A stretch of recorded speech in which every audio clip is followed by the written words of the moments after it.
Let's start Hot Sheet here on the Baseball America YouTube channel, or if you're listening to us on the podcast later on, thanks. Leave a little rating and review. Scotty Braun and Baseball America's JJ Cooper and Geoff Pontes with us. So before we get into some serious stuff, I'm going to throw a curveball at you. So JJ, at the end of Foul Territory today, AJ said he wanted you to know that I'll summarize and obviously butcher it a little bit because I like to make fun of him, that you're wrong about the one catcher the one knee catcher situation that's been lit up on Twitter, and getting all kinds of opinions as it always does. I sit down with catchers every day on the show. So how have those responses been about the change in how catchers set up these days? So, okay. This is an obsession of mine, I'll admit. The big thing I would say about this is that two things. One, when I started looking at this, I had no idea whether one knee catching was horrible for blocking, horrible for throwing. We kind of knew that it was good for framing. That's why teams were doing it. And I just got to be honest, I can't find any evidence. I keep looking, and I can't find any evidence that it's hurting blocking. Wild pitches and pass balls are down 25% basically from where they were in 2018. Now, I don't want to say that that's because of one knee catching in any way, shape, or form. Pitch comm coming in has really probably been very important for that. Pitch comm means there's a lot less crossing up. But I can't find any evidence, like if wild pitches and pass balls are down at the lowest levels we've seen since 1982, it's hard for me to say that one knee catching is causing problems when it comes to blocking, when it comes to that. We're not seeing that catchers who throw from a one knee stance have more trouble throwing out guys, and their pop times are same as guys who are throwing from a conventional setup. And then we know it's better for framing, especially low pitches. You see that with a very few exceptions, catchers from a one knee stance have a better rate of getting those borderline pitches turned into strikes, called strikes rather than balls. All of that ties in together. The best answer I have for this is when I talk to teams about this, every team's gone to this, and the best way I can put it is it would be that all 30 MLB teams have individually, I should say, made a decision, and no one's been a holdout and said, no, this is the better way to go. Because at this point, basically pretty much every catcher in the major leagues, at least at some points, uses the one knee stance. Yep, there you go. We'll see as the strike zone judging starts to change over the next few years if that impacts the way the catcher's set up, but we'll have plenty of time to go over it. I think we're still pretty far away from automatic balls and strikes, but maybe a challenge system in the next year or two, but that's a little bit different. So anyway, let's hit first move. Very fitting title for what we're about to talk about here, Geoff, and that is Chandler Simpson in the Rays organization and how damn fast he is. Your thoughts? Yeah, we should just nickname him the Roadrunner. I think that's probably an appropriate nickname. Kind of how he plays the game. He's pesky, he's underwhelming versus the Wolf, but then you get him on base because he's got such good contact. I mean, this guy rarely ever swings and misses, in zone. It's like a 95% in zone contact rate. Spreads the ball around. He's not going to hit the ball to the wall ever. But just, getting the ball in play, using that double plus speed, top of the scale run ability. And then once he's on, I'm sure JJ probably has these numbers because other than one knee catching, JJ's other obsession is Chandler Simpson. I feel like he probably made the outline for this week's show. But he's a guy that as soon as he gets on, he's going to get into scoring position. Right. And one of the few guys that, can probably score on some shallow singles to like right field if the right fielder doesn't have a good arm. So he can wreak havoc. He's not super strong defensively. We saw a player like this struggle a little bit up in the major leagues in Victor Scott. So he just sort of has to be consistently hitting the ball where they aim. I really think that's the key to his game because he's not somebody even like Scott who you could project for like 6 to 8 home runs. It's probably going to be one, maybe, and it's probably going to be an inside the park home run. It's just poorly played by an outfielder, but he uses that speed. He's got contact. He's just a true throwback kind of a player. I think you summed it up pretty well there. Like if he hits the ball to the wall, it's almost like a mistake. There are a lot of players you say, oh, if he gets stronger. I think if Chandler Simpson tries to hit the ball harder, tries to hit the ball further, all he's going to do is kind of turn what are currently hits into outs, because he's not a guy who's trying to hit the ball over the head of the outfielder. They're very rarely going to be taking steps back.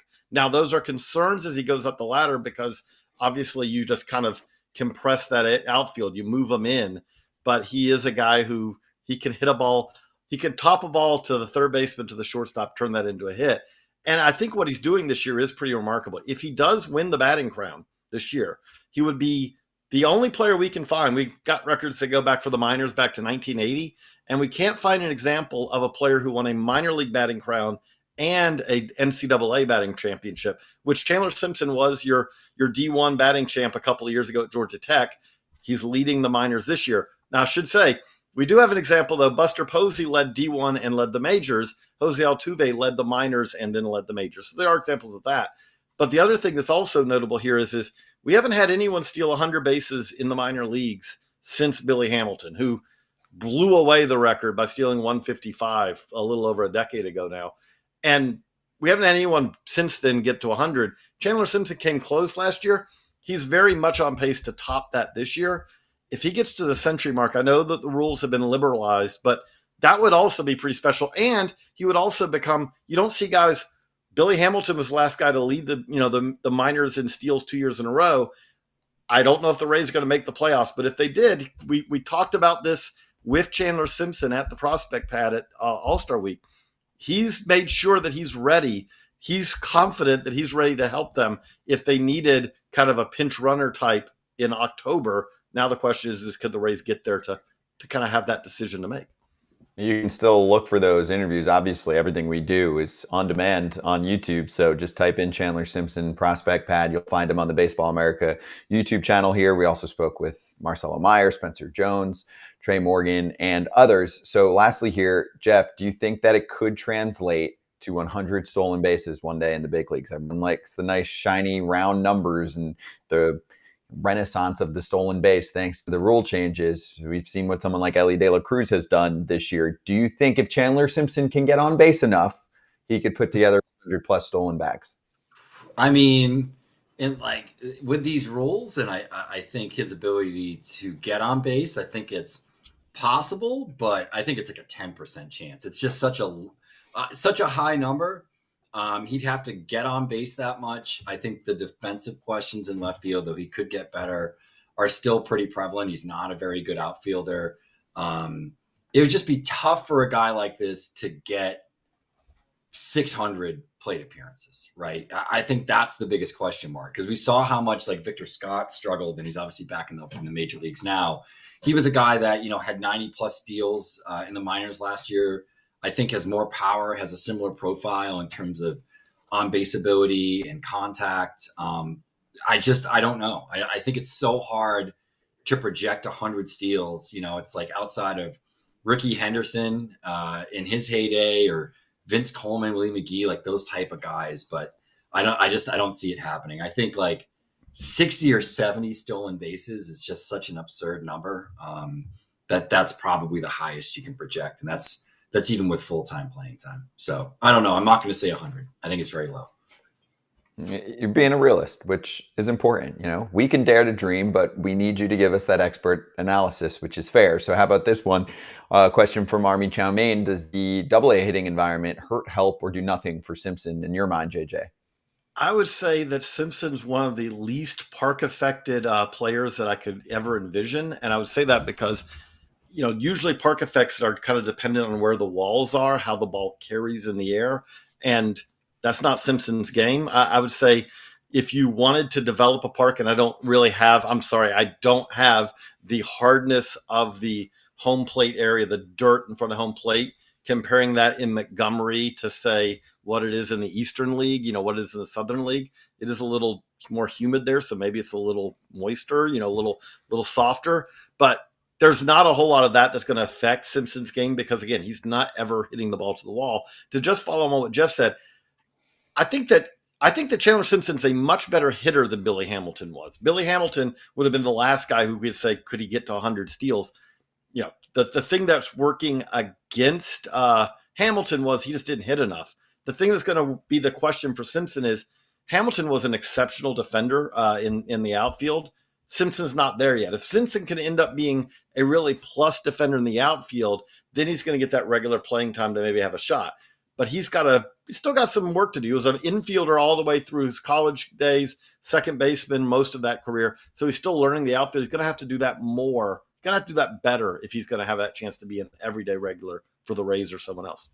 Okay, let's hit the pitching side now on First Move. And Brewers reliever Craig Yoho is now in Triple-A with the ridiculous changeup and the big strikeout numbers, Jeff. So we're wondering if this is going to appear in the major leagues, perhaps in a playoff, not even race, because the Brewers are running away with the division, but in playoff games for Milwaukee in October. Yeah, I think if the performance is good enough in AAA, maybe over the course of this week or next, the September call-ups are looming. Service time, innings and at-bats count, but the actual days on the active roster do not count towards service time. So a guy like this could see, 3 to 4, outings, an inning or so, out of the pen, as a reliever. He's a little bit older. It's kind of an interesting story. He's 25, will be 25 this offseason, 24 right now. Initially was at Houston, redshirted for a couple of years because of injury. Missed another 2 seasons after transferring to Indiana. So missed effectively the first 4 seasons of his college career, then came out in 2023 and was sort of an early stuff popper in terms of a guy coming out of bullpens. We were like, wow, there's a guy here with, an absolutely ridiculous changeup and an interesting sinker and, a curveball with a ton of movement, a ton of sweep and some depth as well. And, has ended up with the Brewers, who do a great job of just, I think, developing players kind of outside of the first 2 rounds of the draft. Sometimes they're college relievers, they turn into starters. Sometimes it's just really interesting pitch metric guys like this. And Yoho's changeup is super interesting. I know, Ellie Van Porat, who does our StatCast standouts on Monday, kind of called it out, talked about some of, the actual, spin access in terms of what hitters are seeing versus how the ball, comes out on a TrackMan and how there's some unique qualities there. But it's a tilt and a spin access in terms of how the ball spins that's really, really unique. And just in terms of raw numbers, it's a lot like Devin Williams, where it's a changeup that gets spun on average 23 to 2,400 RPMs. Changeups typically fall below 2,000 as you start to get to splitters. You're talking about maybe triple digit 900, 800 RPM change movement. So it's just a different type of spin on this pitch versus your typical changeup where you're killing spin. He actually spins this a little bit, so it's a bit like a screwball, a bit like that Devin Williams airbender. Gets negative IVB, so that means it has some drop in terms of, how it moves to the plate. With a ton of arm side run, it kind of mirrors the arm side run in the 2-seamer. So it tunnels really well off of that pitch. And there's a great vertical separation from his fastball to his changeup. And the same thing with about a 12 to 13 mile per hour difference in velocity from the changeup to the fastball as well. So, when we talk about changeups, a lot of it is sort of how you sell it, how you throw the changeup. This is a changeup that, because it has such a unique movement pattern and it's almost throw like a reverse, an arm side moving breaking ball is almost kind of the best dumbed down way to describe it. It's so unique, and it creates all of these other metric traits that when we look back at good changeups and what makes them effective, it's that separation vertically, that separation in terms of velocity. And also, being able to sort of throw it from a similar release point and height as that fastball. So it's just a really split second guess that a hitter has to make on this pitch. And that's one of the reasons it has, I think just under a 50% whiff rate and AAA throughout the entirety of the minor league season. That pitch actually has a 55% whiff rate overall. And a 27-28% swinging strike rate. So it's pretty just ridiculous numbers in terms of the metrics, but also in terms of what the performance and what the hitters are telling you, as old scouts would say. Jeff covered it pretty well there. The only thing I would also say here, when you talk about the possibility of him coming up, as Jeff said, it's 47% strikeout rate of all the batters he's faced this year, which is the best in the minors. It's kind of absurd, but the uniqueness of it, he's a guy who, if you told me they came up right at the end of the year, and ideally you're not going to, if you're facing the Brewers in the playoffs, you're not going to see him until he comes into a game. You're going to have a really tough at bats that first. I know that they got tragic, they got the machines now that can replicate it and all, but you're going to have a little bit of surprise factor the first time you see him. And so that's kind of an advantage. That's a benefit that the Brewers might have if they do decide to call him up. Jeff, appreciate the time. As always, good to see you. And here's Carlos with a finishing comment. If you like change-ups like that, keep an eye on Sean Matson, Cleveland's 9th rounder from the 2024 draft. There you go. Another team that's been just pumping out pitching prospects and developing them at a high rate. And you can see the results this year for Cleveland leading the American League Central for now. Okay. Jeff, appreciate the time. We're going to bring on your buddy, okay? All right. Sounds good. Thank you. Geoff Pontes with us. Make sure you give him a follow and subscribe all to his BAA content. And now joining us is Jeff's co-host on the 90th Percentile podcast. So let's go back to school.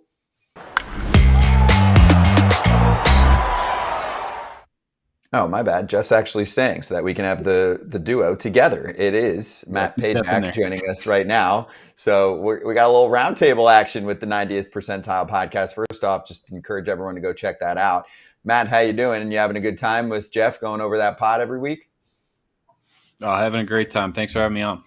Thank you. All right, let's get right to business. And by business, I mean college business. So we are going over what's been going down in the college world as far as scholarships and how things are changing. And I'll start this way, JJ. You can kick off the conversation because I thought what stood out to me, like even if you're on our production call in the morning, we're going over topics that we want to discuss, and you hear JJ say, "This is the worst time ever to be a senior high school baseball player." You're like, huh? What? Okay, explain, because this even applies to parents and young kids out there who are trying to make it to the next level.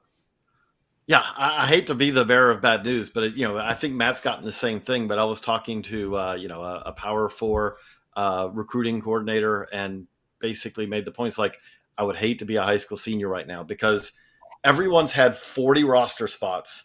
Now we're going to 34.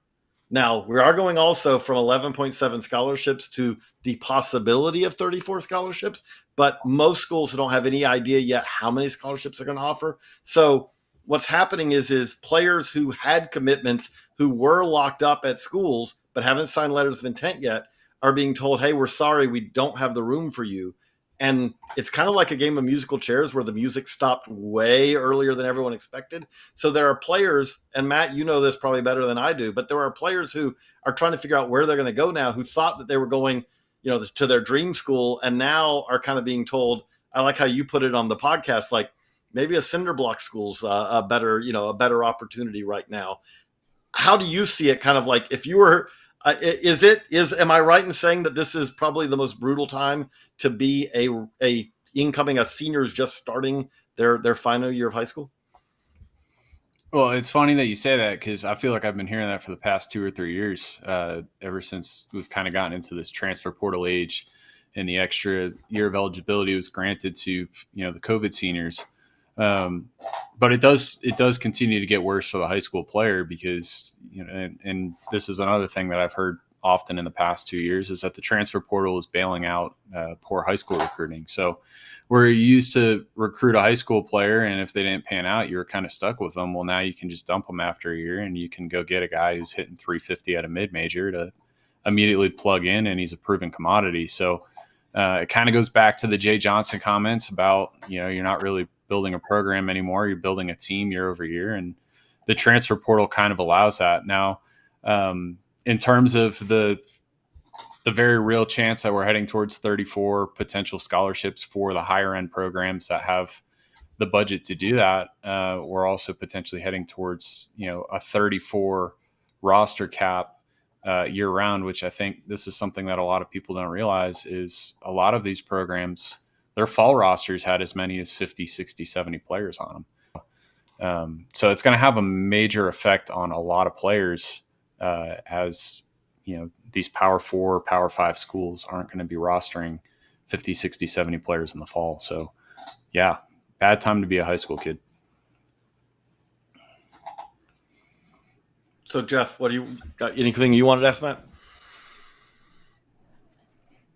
I don't think Jeff can hear us, but I'm going to ask. Yeah, no, I can hear you fine. Okay. Okay. Yeah, I think that's sort of, you guys just touched on it, but it's just been really interesting in terms of how these teams are going to sort of allocate some of these resources, how many more of these players we're going to see. I know a big name that we brought up that kind of stuck out on the Cape this year that's returning to Vandy is a guy like JD Rogers. Like, how many more of those really talented players that maybe if they ended up at a mid-major would have more opportunities to potentially get drafted, maybe as a junior, but at least as a senior. And now this guy's going to, I think his last year of eligibility and, has sort of one last shot to potentially get drafted. I think, how many more of those guys do you think we're going to see? Because that's kind of the big question, I think, for a lot of us that follow the prospect side of things, especially guys who are highly touted coming out of high school where it doesn't click right away.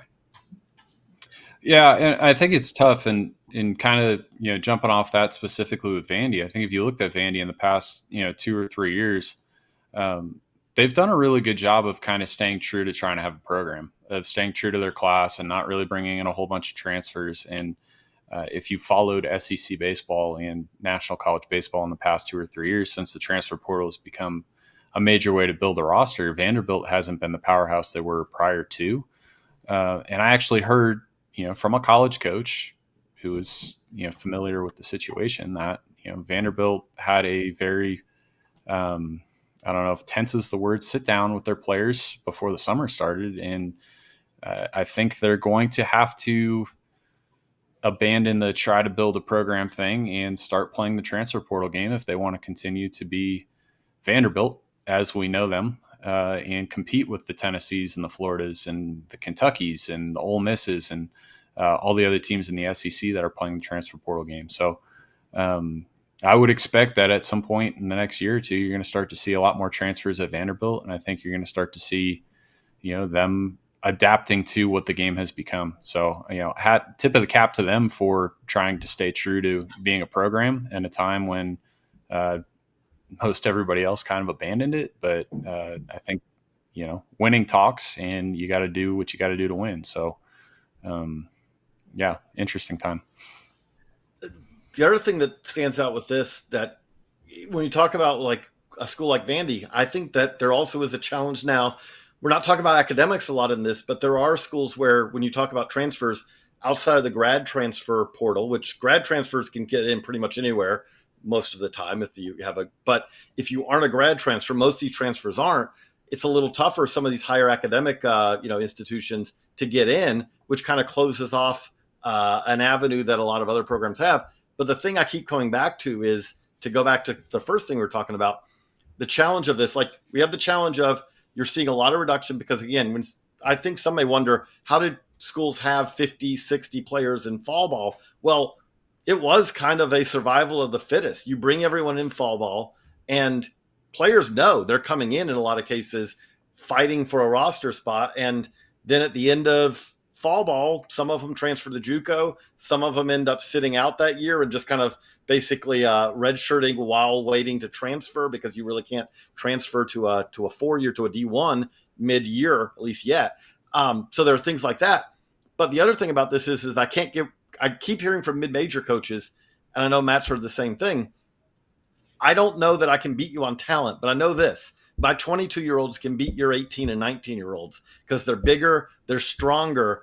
And that's the other trend that we keep seeing here. Now we're going to see the COVID reductions go down. Because it used to be that everyone was getting an extra year, and those are kind of disappearing because we're getting further away from the COVID years of college baseball. But Matt, like, how much do you think we're going to see kind of the ever aging of the college baseball teams because of the fact that there's so much physical maturity that goes on between 18 and 22? Yeah. And, if you want to go back and listen to the 90th percentile, if you're, listening to this, kind of the reason why I'm on here talking about this, and I broke it down in detail, so I'll try and be as concise as possible. You're going to continue to see aging. You're going to continue to see older teams at the highest level of the sport. And, you can kind of look at an LSU or some of these higher level programs as an example of, look, like, hey, we're going to build our team through the transfer portal as opposed through a freshman class, because a 22-year-old that's a proven commodity is, way safer and trustworthy in the college game than, a kid who's coming straight out of high school. So, and we talked about it earlier today. The 2022 LSU high school recruiting class was the number one class in the 2023 class, was also a top 5 class. I don't know where it specifically was ranked, but, we talked about Paxton Kling and how he's not there and Brady Neal's not there. There were 8, 9, 10 underclassmen at LSU that had very little playing time that were very talented coming into LSU that hopped in the portal and they left after this past year. And there's, 10 to 12 incoming transfers that are about to compete with their very talented 2024 freshman class that's about to come in. And, you can't fault college coaches because every college coach wants competition.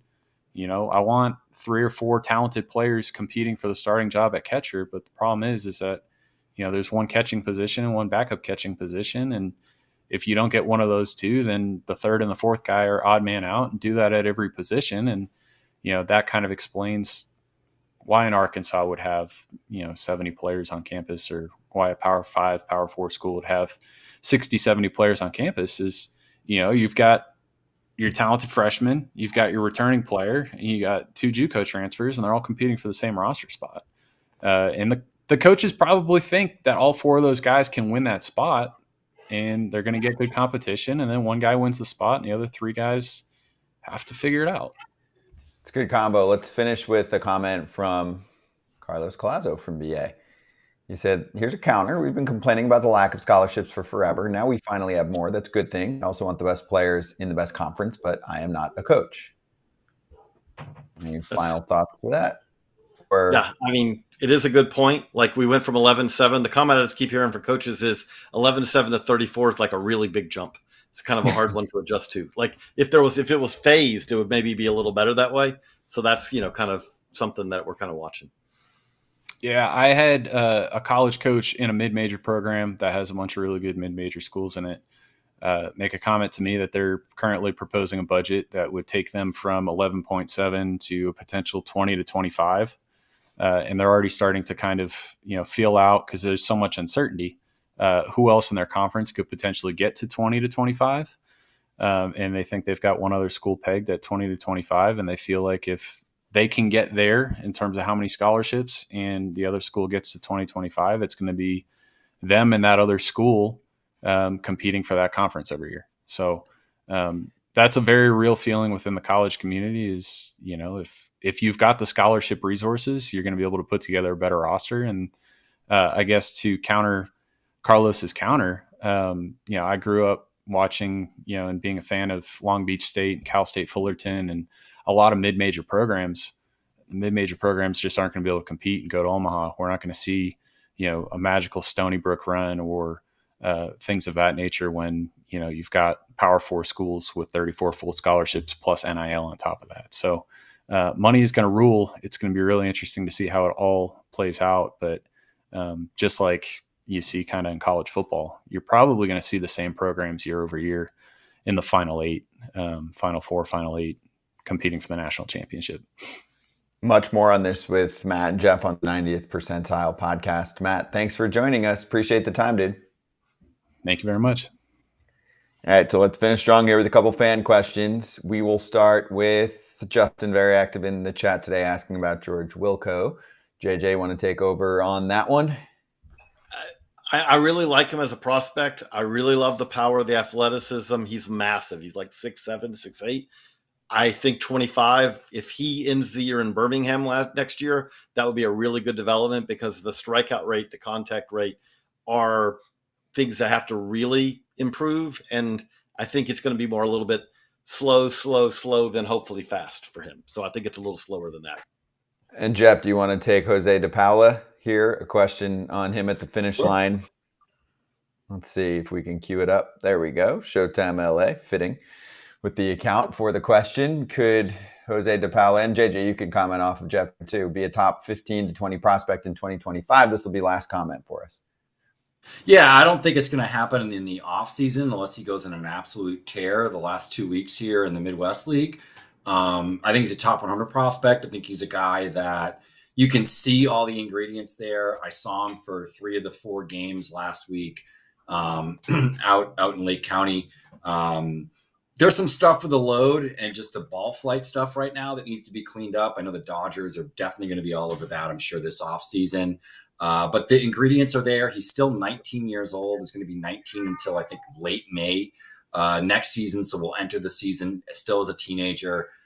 There's great underlying power. There's great plate skills. He's a little bit passive right now, but I think just maybe tunneling certain zones, attacking a little bit more, and getting some of the stuff cleaned up with like his hands and his load.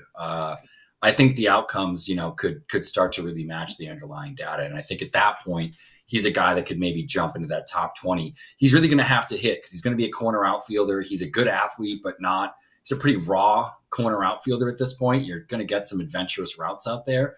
But overall, I think all the ingredients are there to be a really interesting player.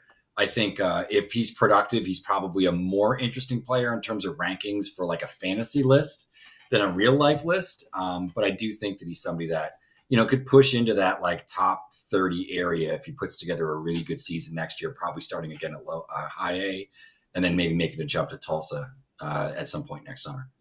Love the questions all day here on the show. Keep them coming every single week. We're here live 3:00 East Coast time on the Baseball America YouTube channel. Subscribe to it and like this video. Please check out the podcast version of this show every week, the 90th Percentile Pod with Jeff and Matt. And we will see everyone on Hot Sheet next week, every week, right here